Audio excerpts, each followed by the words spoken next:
Family Hope Charity is an NGO, a non-governmental operation that is centered in Nairobi, Kenya.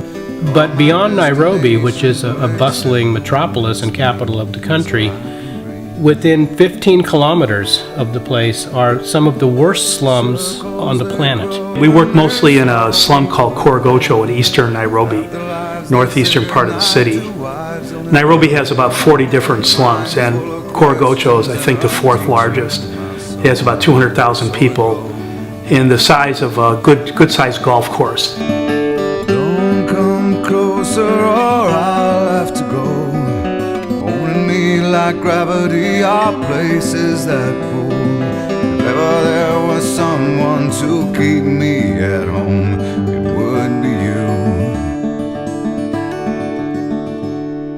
you. So people come to Kenya to see the big five: elephants, rhinos, lions, leopards, and water buffalo. But the big five that we deal with are drug abuse, substance abuse, HIV/AIDS, violence, ignorance. And by ignorance, I don't mean they're uncouth or they're stupid, but I mean they lack the knowledge and the skills to make it in life outside the slum.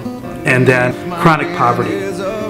So those are the big five we try to deal with. Tom's vision, along with his energies and dedication to try to bring these people into a more positive realization of what their lives can be through recovery, through education, through teaching elemental job skills that they can actually earn a living to make their lives better than the way they are now.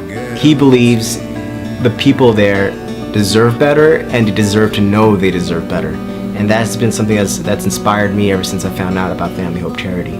The people that work with me, they go into the villages within the slum, and they search out these men and women who have been maybe abandoned or are living in their homes in these small houses that are like 10 foot by 10 foot, sheet metal places.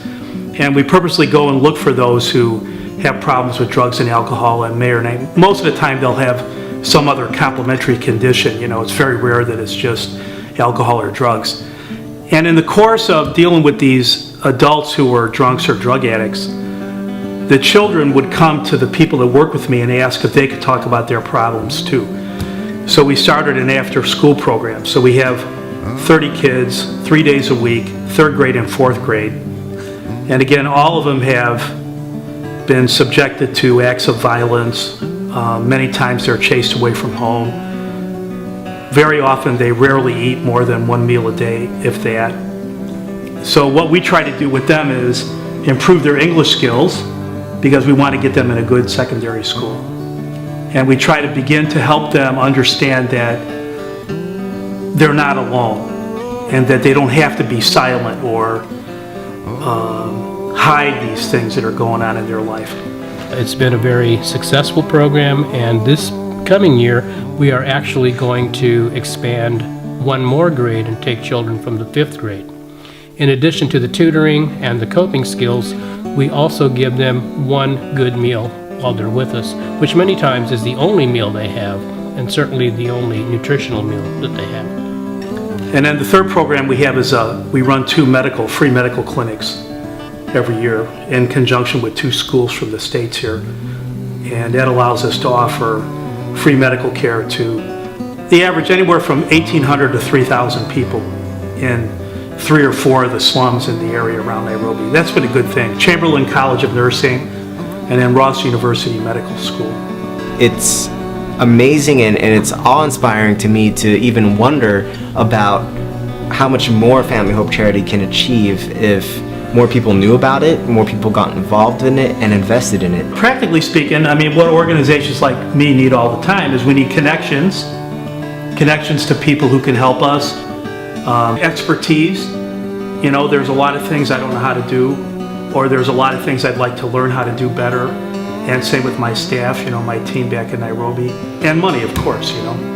You need money to accomplish anything worthwhile. Sometimes the work just seems so difficult, so impossible, And that's where Tom finds the challenge. That's where we find the challenge. So maybe we'll start with just 5 people, and then hopefully it'll expand to 10 people, 15, 20, 100, 1,000, million people, to eventually where our world is connected with the world in Corogocho, because whether we know it or not, it already is. So join Family Hope Charity, get involved, and let me know. I'd love to work with you, and let's change lives together.